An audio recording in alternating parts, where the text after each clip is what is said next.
ready to go. Thank you. Good evening.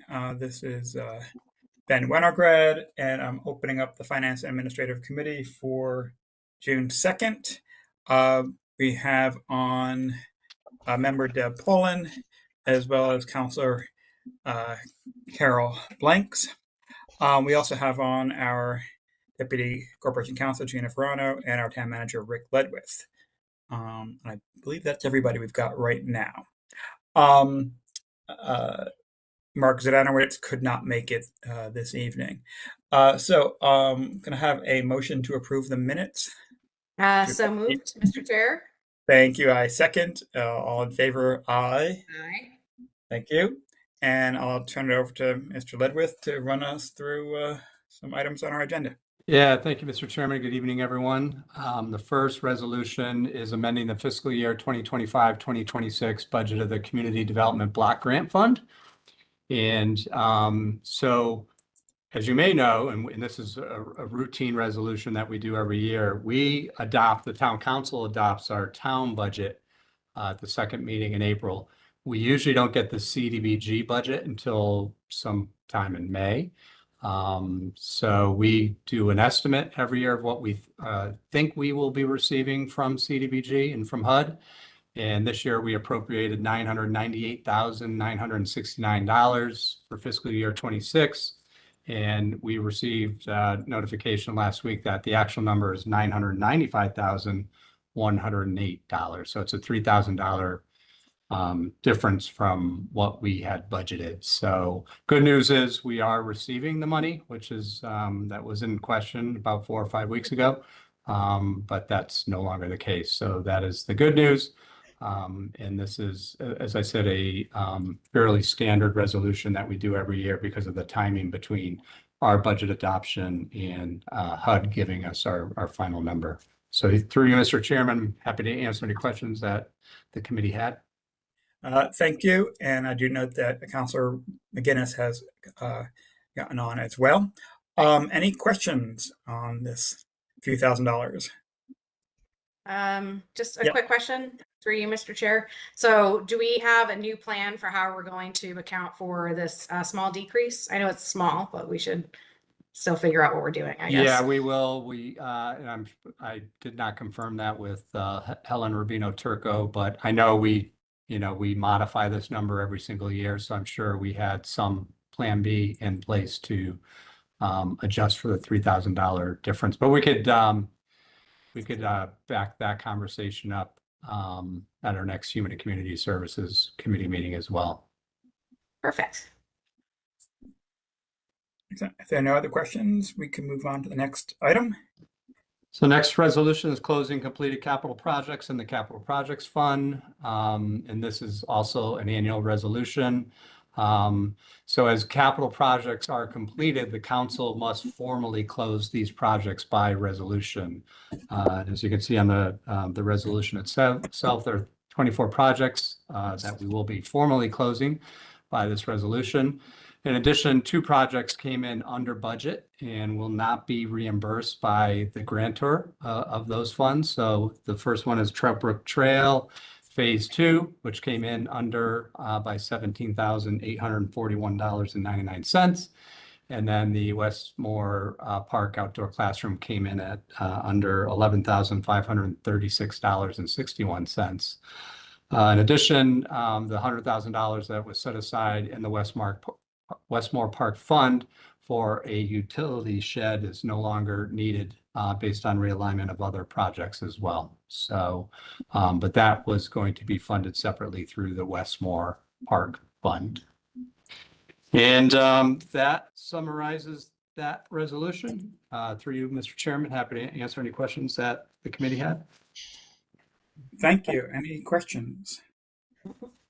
I do not see any. Excellent. Let's move on to energy rebates. So the next resolution will appropriate $187,630.29 that the town received in energy rebates. And this came in about $72,716 higher more than we had anticipated for projects qualified under the Connecticut Energy Efficiency Fund Program, which is administered by Eversource. So the town has completed numerous projects to conserve energy throughout town and school buildings. So including conversion of lighting to LED fixtures, lighting controls, water pumps, water heaters and pumps, and upgrades to heating and ventilation and control systems. I do want to give a big shout out to Catherine Davini for all of her efforts in securing these grant funds and working hard to help us reduce our energy costs year over year. So big thank you to Catherine. And through you, Mr. Chair, I'll turn it back to you and the committee for any questions you may have. Thank you. That's really great news. Any questions? No, I do not see any. Giving an easy time tonight.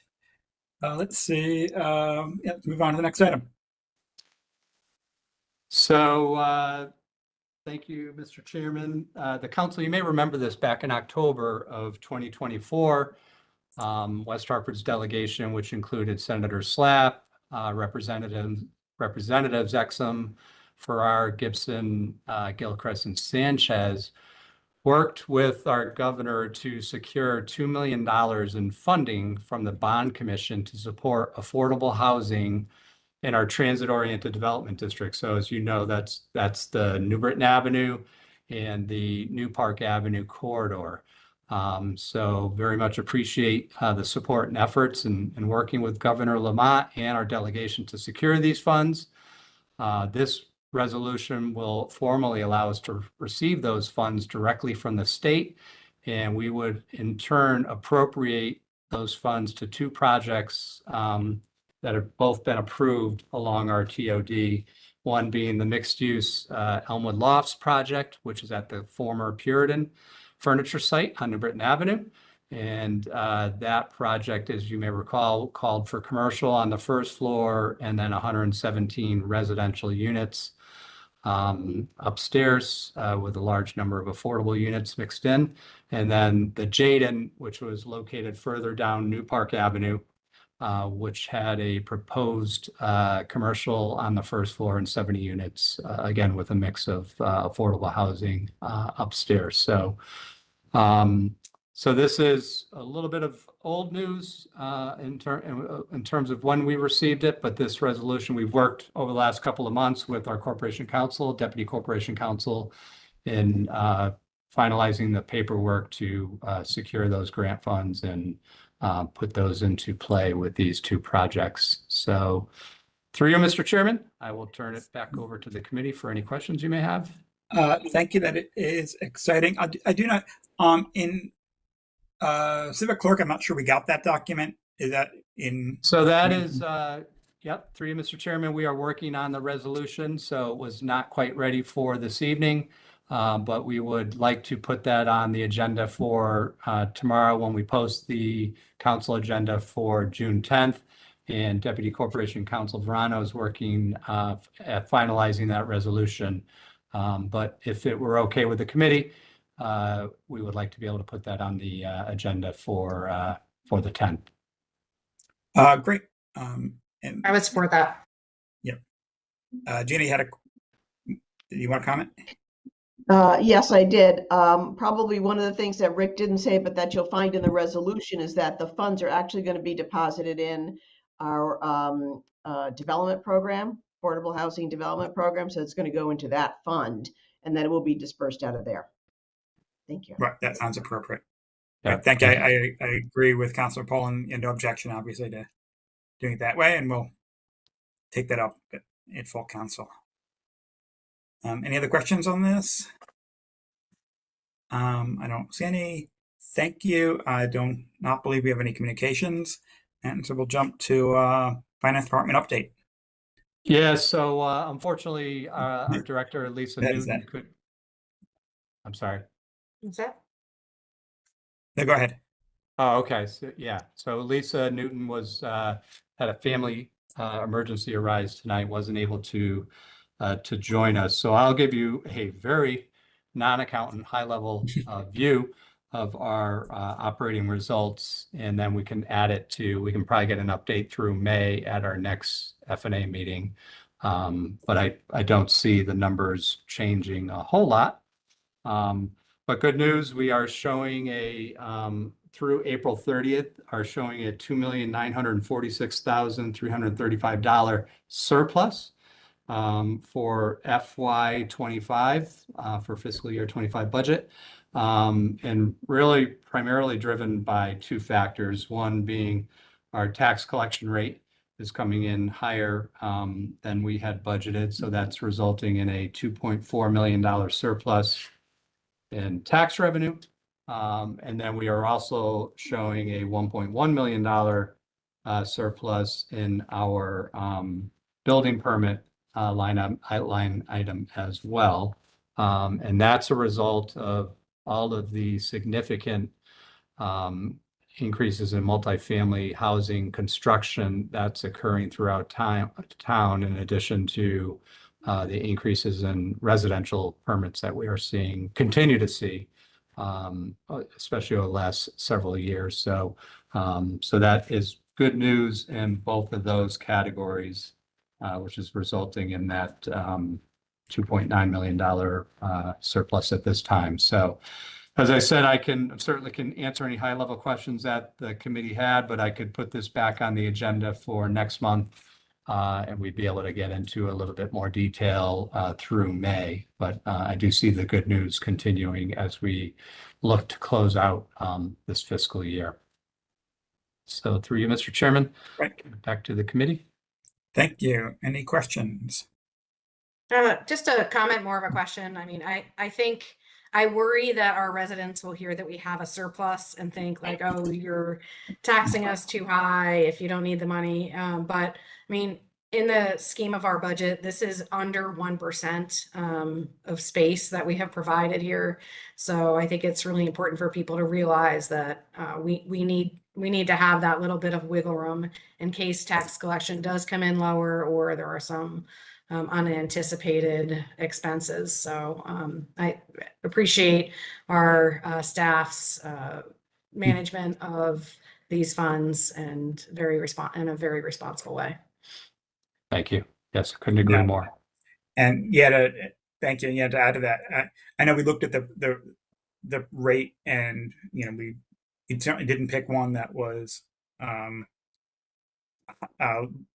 higher than we've our worst year. I mean, so we've certainly had years where or lower than our worst year.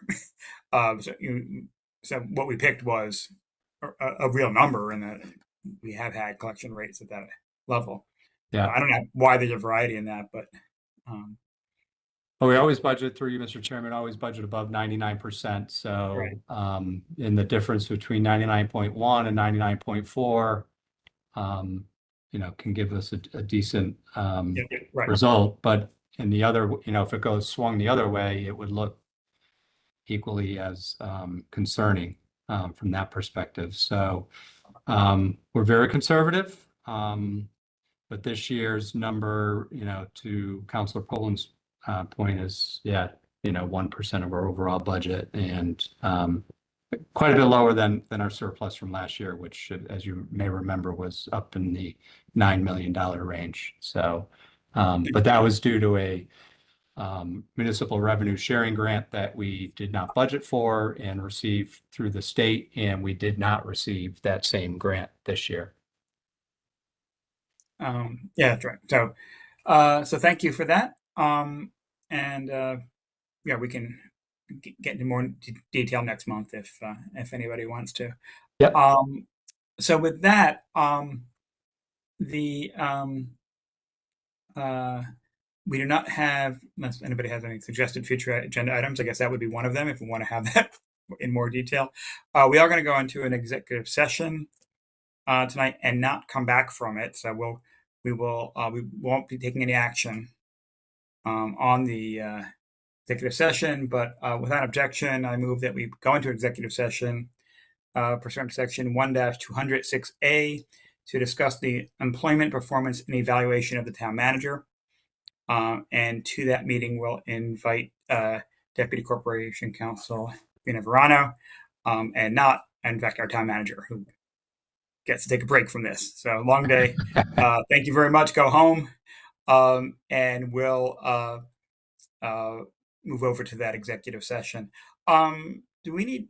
I don't think we need to come back to this meeting to close it, do we? Or should we? We have to. Mr.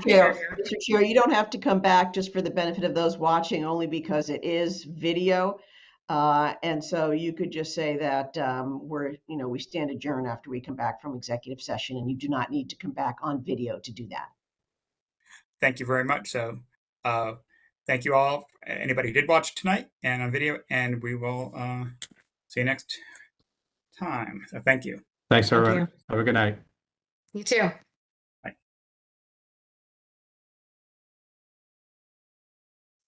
I'll leave this meeting.